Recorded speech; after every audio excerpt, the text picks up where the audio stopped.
Glória a Deus. Acompanhe comigo a leitura a partir do verso 16, Atos 16, e a partir do verso 16. Queria que você acompanhasse, depois nós vamos fazer uma meditação nesse texto.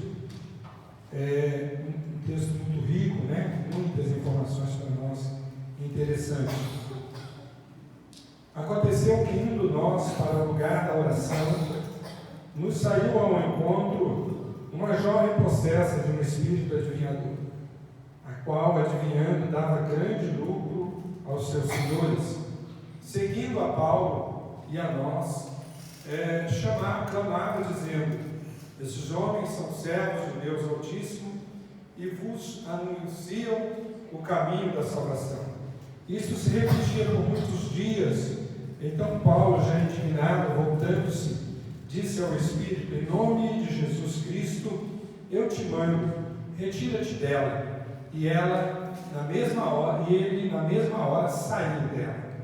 Vendo os seus senhores que se lhe desfizera a esperança do lucro, agarrando em Paulo e a Silas, os arrastando para a praça, à presença das autoridades, e levando-os aos pretores, disseram: esses homens, sendo judeus, perturbam a nossa cidade, propagando costumes que não podemos receber nem praticar porque somos romanos.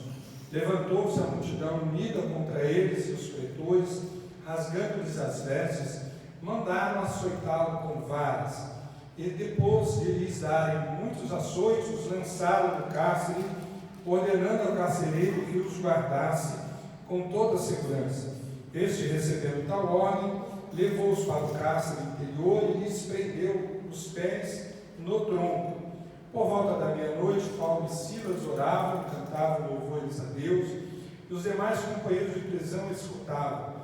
De repente sobreveio tamanho terremoto que sacudiu os alicerces da prisão, abriram-se todas as portas e soltaram-se as cadeias de todos. O carcereiro despertou do sono e, vendo abertas as portas do cárcere, puxando da espada, ia suicidar-se, supondo que os presos tivessem fugido. Mas Paulo bradou em alta voz: não te faças nenhum mal, que todos aqui estamos. Então o carcereiro, tendo pedido uma luz, entrou precipitadamente, trêmulo, prostrou-se diante de Paulo e Silas. Depois, trazendo-os para fora, disse: senhores, que devo fazer para que seja salvo? Responderam: crer no Senhor Jesus, ele será salvo tu e a tua casa. E lhe pregaram a palavra de Deus, e todos os de sua casa. Naquela mesma hora de noite, cuidando deles, lavou-lhes os vergões dos açoites. A seguir foi ele batizado, e todos os seus. Então, levando-os para a sua própria casa, lhe pôs à mesa, e com todos os seus manifestava grande alegria por terem crido em Deus. Quando amanheceu, os pretores enviaram oficiais de justiça para o seguirem a seguinte ordem: põe aqueles homens em liberdade. Então o carcereiro comunicou a Paulo estas palavras. Os pretores ordenaram que fossem expostos em liberdade agora, pois saíem em paz. Paulo, porém, lhes replicou: sem ter havido processo formal contra nós, nos açoitaram publicamente e nos recolheram ao cárcere, sendo nós cidadãos romanos. Querem agora as ocultas lançar-nos fora? Não será assim, pelo contrário, venha eles e pessoalmente nos ponham em liberdade. Os oficiais de justiça comunicaram isso aos pretores, e estes ficaram possuídos de temor quando souberam que se tratava de cidadãos romanos. Então foram ter com eles e lhe pediram desculpas. Relaxando-lhes a prisão, rogaram-lhes que se retirasse da cidade. Tendo-se retirado do cárcere, dirigiram-se para a casa de Lídia, e vendo os irmãos, os confortaram, e então partiram. Amém? Senhor, nós somos gratos pela Tua palavra, e queremos, ó Deus, pedir que a bênção do Senhor esteja sobre as nossas vidas, que o Senhor venha falar conosco nessa noite, que sejamos abençoados pela Tua palavra, e que sejamos abençoados também pela visitação do Senhor sobre as nossas vidas, realizando, ó Deus, grandes milagres nessa noite em nós. Nós oramos a Ti em nome de Jesus. Amém?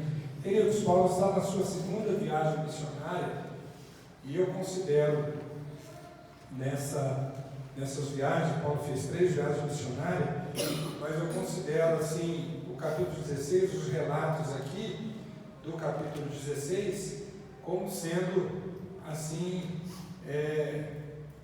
um dos pontos altos do livro de Atos, né? Nós temos várias histórias lindas, como a libertação de Pedro da prisão, a cura do coxo do paralítico, não é verdade? O livro todo de Atos, todinho do livro de Atos, mostra os milagres acontecendo com a igreja primitiva no início do primeiro século, não é verdade? Essa passagem aqui que nós vemos num espaço de tempo muito curto, aqueles homens desfrutando de milagres, de provações e de conversões, tendo uma experiência tremenda com Deus. Bem, nós vemos aqui que Paulo tem a conversão da Lídia, né, que é a vendedora de púrpura, e a coisa mais interessante, que a conversão de Lídia foi tão linda, né, e tão maravilhosa, que eles foram para a casa dela, batizaram, e depois que eles passaram por essa experiência, quando eles foram presos, depois foram libertos, eles voltam para a casa de Lídia, como nós estamos vendo lá no final do verso 40, né? Tendo eles retirado do cárcere, dirigiram-se para a casa de Lídia. Eles voltaram para lá e, com certeza, vários irmãos reunidos, e ali testificaram, né? E confortaram eles, testificaram realmente do milagre que verdadeiramente Deus operou na vida deles. Bem? Mas eu queria compartilhar com vocês aqui nesse texto algumas coisas importantes, né, que a gente tira, aplicação que a gente tira para as nossas vidas. Amém? Primeiro, com relação à cura dessa mulher, que era possessa por um espírito adivinhador, e ela começa a dizer várias vezes, né, dizer sobre a identidade de Paulo e de Silas, não apenas de Paulo e de Silas, mas nesse relato aqui, a coisa interessante, que quem escreve o livro de Atos é Lucas, né? Você vai lá no primeiro capítulo, Lucas escreve para Teófilo, e ele fala que fez apurada investigação, e então ele escreveu as histórias aqui narradas. E quando a gente vai lá, e quando nós vamos lá no livro de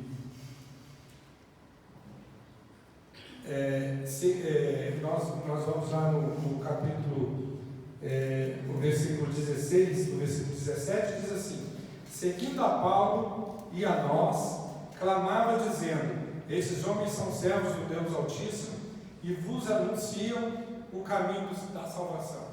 Então, seguindo a Paulo e a nós. Lucas está presente aqui. O escritor ele estava presente nesse fato que aconteceu aqui, amém?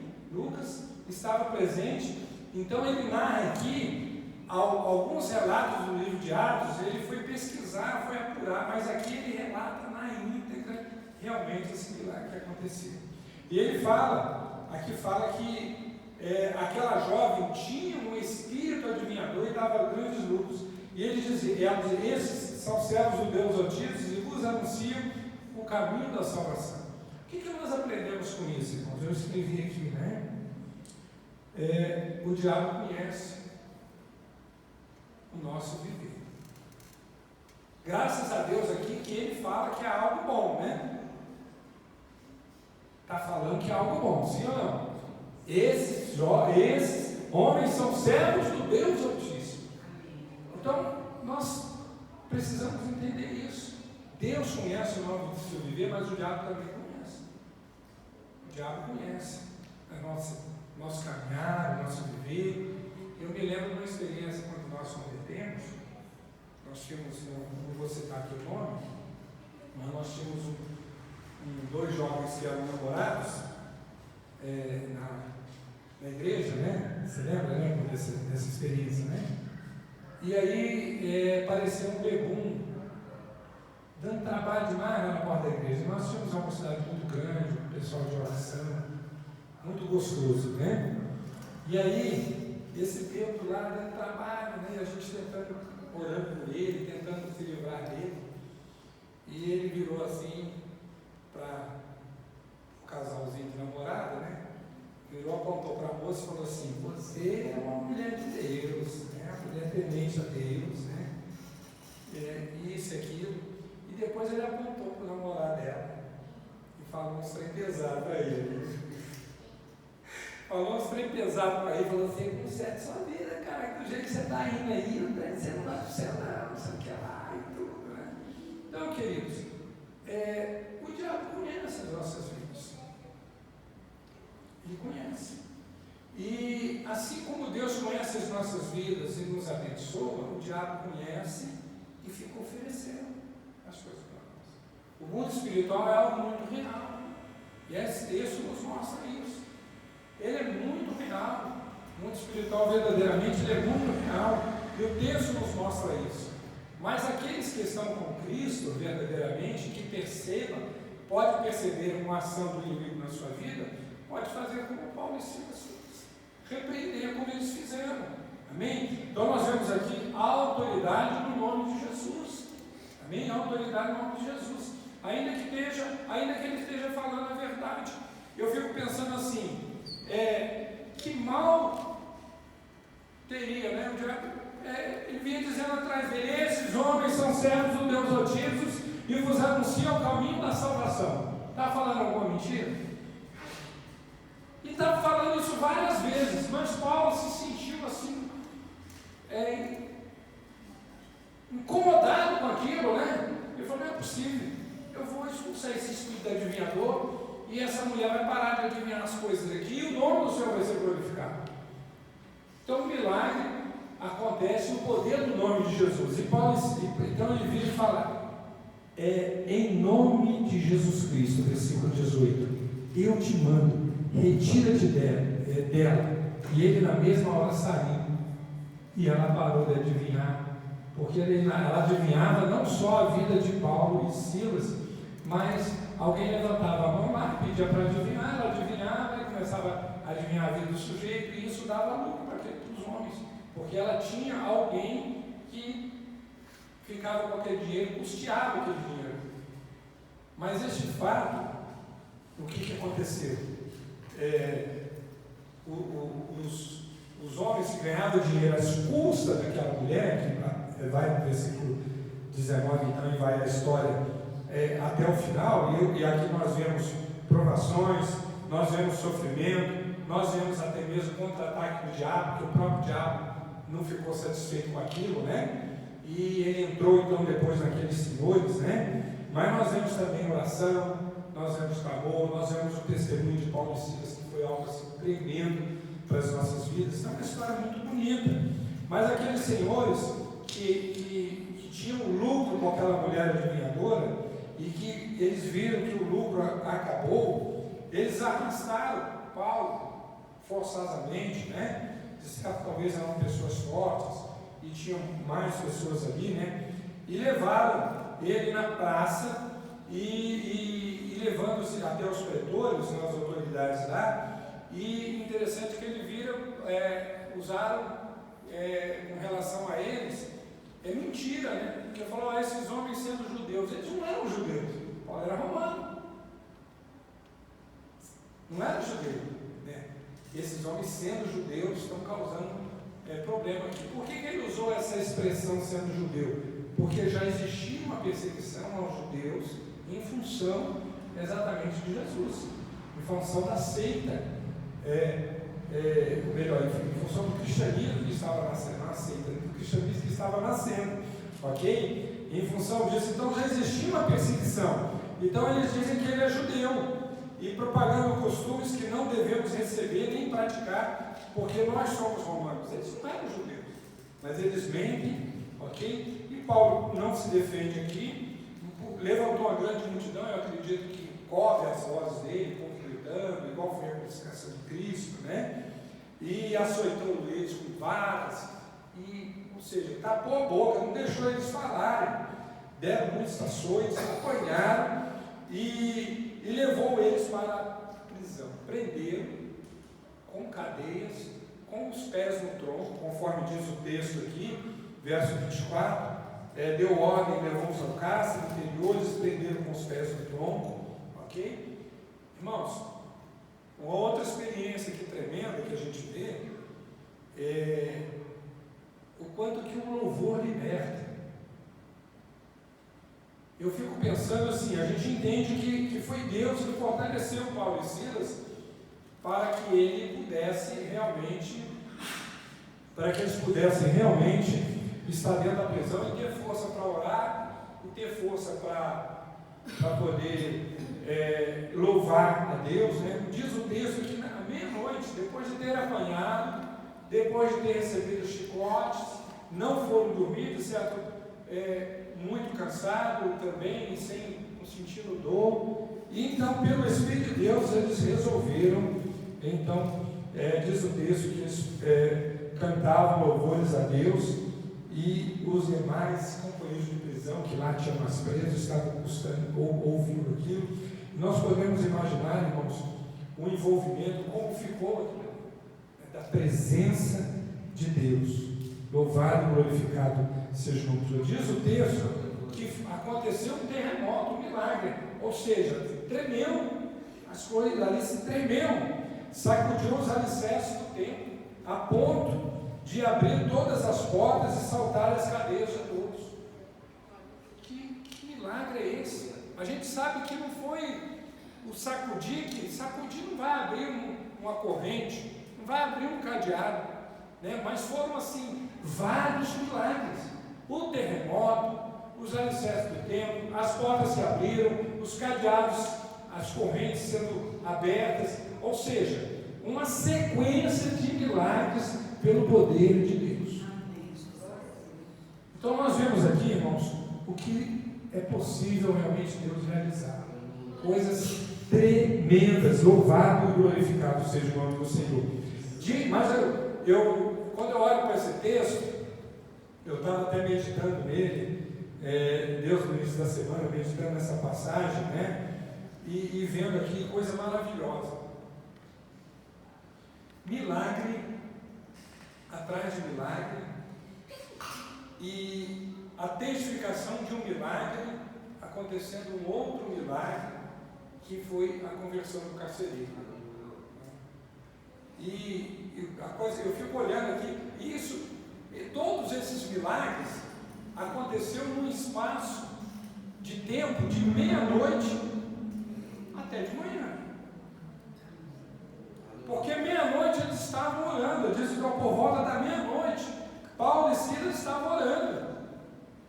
Então observem, eu estava olhando isso nesse texto, observem, ou seja, eles não dormiram, ninguém dormiu, o carcereiro dormiu, os presos dormiram, não dormiram. Eles cantavam louvores, adorando ao Senhor, os alicerces se abrem, o carcereiro estava dormindo, desperta do sono. Quando ele olha a cela aberta, ele entra para dentro da cela com uma luz, pega uma luz, e ele vê que a cela está aberta, ele pega a espada. Por que ele vai suicidar? Porque o carcereiro que deixasse o preso fugir, na sua época, na cultura, ele era morto. Então, para alguém matar, eu vou tirar a minha vida. E aí ele ia tirar a vida dele. E aí Paulo e Silas bradam em alta voz: não faças nenhum mal, que todos aqui estamos. Eu tive meditando nesse texto e entendendo também algumas outras coisas interessantes. Irmãos, a gente precisa ter uma sintonia com Deus para ter uma atitude igual essa de Paulo. Precisa ter uma sintonia muito forte com Deus. Será que eu não fugiria? As celas se abrindo. Paulo conhecia o costume da cidade, com certeza ele conhecia a cidade. Porque quando o cara pega a espada para suicidar e ele diz: não faça isso, porque todos nós aqui estamos, ele sabia por que ele estava se suicidando. Então ele conhecia o costume. Então ele fala assim: se eu sair, esse cara vai morrer. Esse cara vai morrer, né? Então eu não posso ir embora, eu não posso fugir. Irmãos, que testemunho! Que testemunho! às vezes Deus realiza um milagre na nossa vida, não é verdade? E a gente não sabe administrar esse milagre aí que Deus realizou, a gente não sabe. E às vezes a gente põe tudo a perder. Põe tudo a perder. Mas Paulo então faz com aquela atitude. Eu entendo que, na verdade, eu tenho até conversado com alguns irmãos, a gente olha para a Bíblia, a gente olha os milagres, e a gente é muito tendencioso, né, a exaltar o homem. Né? A gente olha para Davi e quer exaltar Davi, nos feitos dele, não é verdade?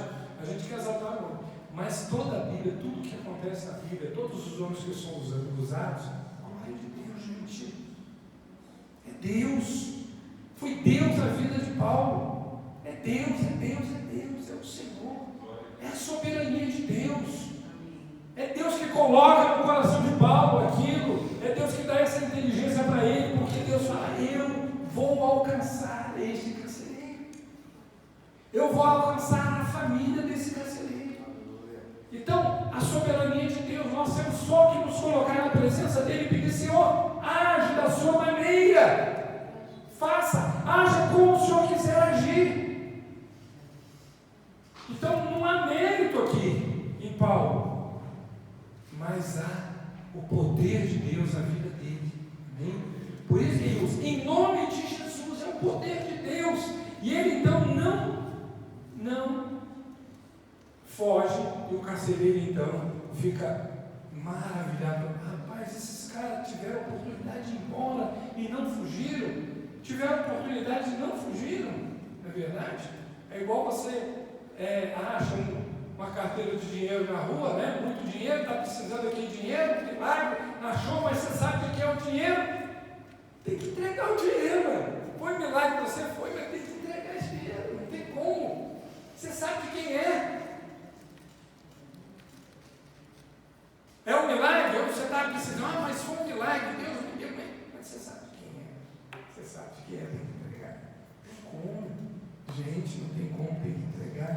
Então, Paulo não faz isso, e quando Paulo bradou em alta voz, imagina, foi um grito tremendo para que ele pudesse ouvir. Eu acho que ele não estava perto, muito perto, talvez meio escuro, né, porque ele estava com a lâmpada, e quem sabe ele viu só o vulto, né, mas deu um grito: não faça nenhum mal, todos nós aqui estamos, aqui com exclamação, né, num tom, com ênfase. Então o carcereiro, tendo pedido uma luz, entra precipitadamente, prostrou-se diante dele e, trazendo-os para fora, diz: Senhores, que devo fazer para que seja salvo? Por que isso? Porque com certeza, quando Paulo foi preso, a notícia correu, até o carcereiro ficou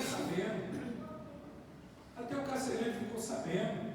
Não, esses homens têm pregado o nome de Jesus e tem havido conversão. Ele ficou sabendo que a Lídia, vendedora de púrpura, converteu-se e foi batizada. Ele sabia quem era o que Paulo estava fazendo ali na cidade, ok? Então ele sabia que Paulo estava preso lá por causa que expulsou o espírito daquela mulher adivinhadora. E então ele pergunta: que devo fazer para que seja salvo? E a salvação que ele pergunta aqui é a salvação mesmo da sua alma. Ele quer Cristo, ele quer Jesus, ele quer a salvação, ele quer o céu. O que devo fazer para ir para onde vocês estão indo? Irmãos, um milagre testificado, testemunho de Paulo, acontece um outro milagre, que é a conversão do carcereiro e também da sua família, porque ele diz: crê no Senhor Jesus e serás salvo tu e tua casa. Usou essa frase, mas depois disse: e lhe pregaram a palavra de Deus aos todos da sua casa. Então ele falou, pregou. O que ele pregou lá? O que ele pregou na palavra de Deus? Pregou a queda do homem, pregou o chamado de Abraão, quem sabe, né?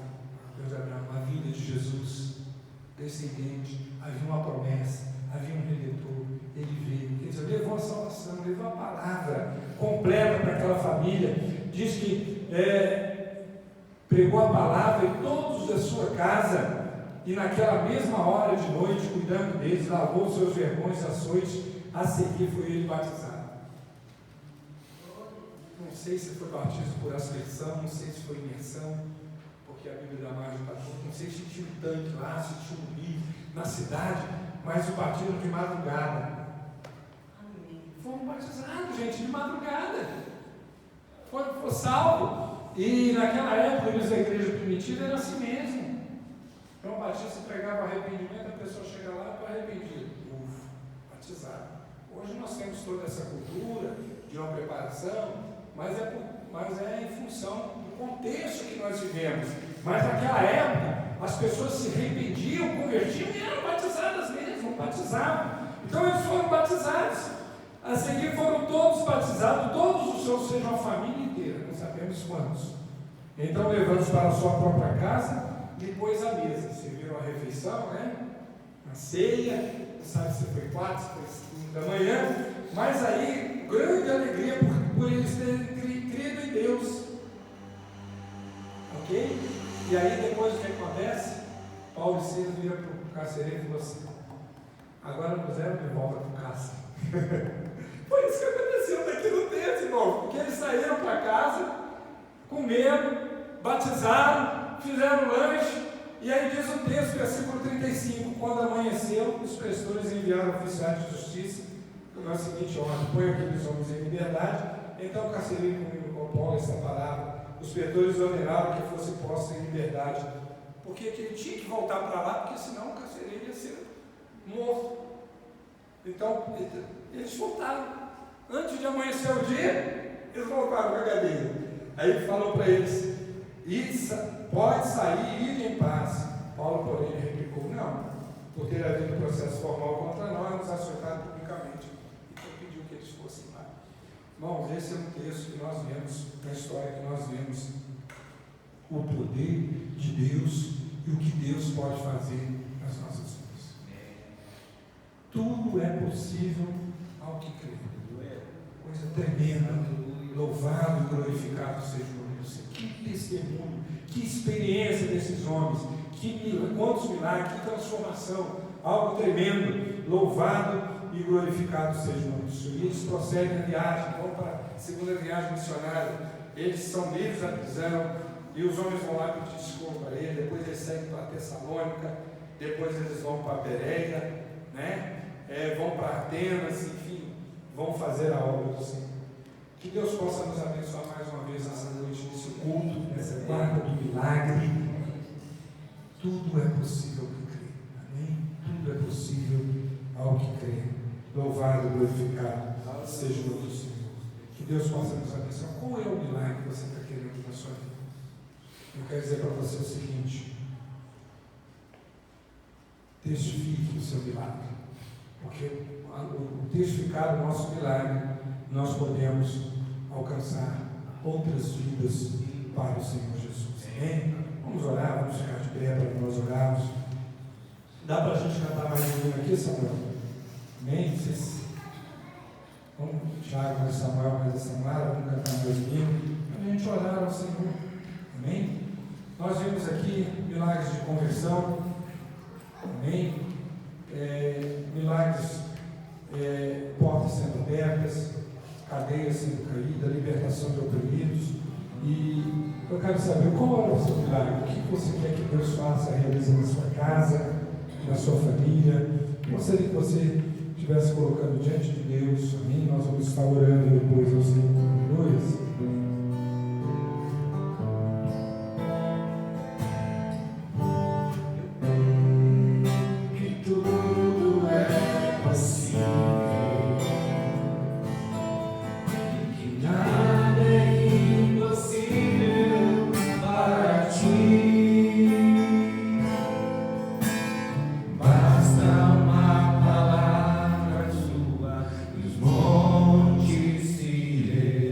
Mover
Sua vida, em nome de Jesus, é nesse nome que é poderoso, tudo é possível.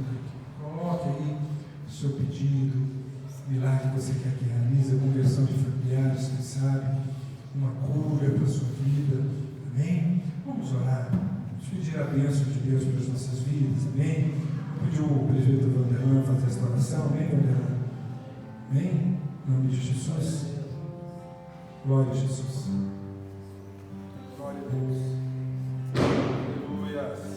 Aleluia. Senhor Deus, Pai querido, Santo, obrigado. Nós louvamos e agradecemos neste momento, Senhor. Sabemos, ó Pai, que a tua presença está subindo no caso, sobre nossas vidas neste momento. E esta é a oportunidade que nós estamos aqui, ó Pai, para colocar, ó Pai, nossos pedidos, nossos desejos diante do Senhor. Tu sabes, ó Pai, as nossas necessidades, as nossas dificuldades, os nossos anseios, ó Pai. Que eu possa nesta noite, ó Pai, entrar com a providência, ó Pai, no milagre, ó Pai. Seja na salvação, seja na cura, ó Pai. Seja, ó Pai, na intercessão de almas, ó Pai, para render a Ti. Ó Espírito Santo de Deus, dirige cada lar, cada família neste momento, ó Pai. Vai de encontro, ó Pai, aquelas vidas, ó Pai, que enfermas, Senhor. Que eu possa entrar com a providência na cura do milagre, Senhor. Vai de encontro, ó Pai, aquela vida, ó Pai, que precisa de uma salvação, ó Pai, neste momento, ó Pai. Que ela possa, ó Pai, encontrar em Ti, ó Pai, um renovo espiritual, Senhor. Que ela possa render a Ti, ó Pai, sabendo que Tu és o único Deus que pode fazer coisa, Pai. Ó Deus, vai de encontro, ó Pai, dos milagres, ó Pai. Que às vezes há divergência, ó Pai, atrito, Senhor. Que eu possa levar a paz, a alegria, o amor, ó Pai, a presença do Senhor. Glória a Deus. Para que haja, ó Pai, a presença do Senhor sobre cada lar, sobre cada família. Amém, Jesus. Aqui estamos, ó Pai, para juntos clamar diante do Senhor, diante da Tua presença. Sim, meu Deus. Sabemos, ó Pai, que há muitas vidas, ó Pai, oprimidas por Satanás, Senhor. E aqui nós estamos, ó Pai, clamando a Ti nesta noite, Senhor. Porque nós sabemos, ó Pai, que Tu és o Deus que pode todas as coisas, ó Pai.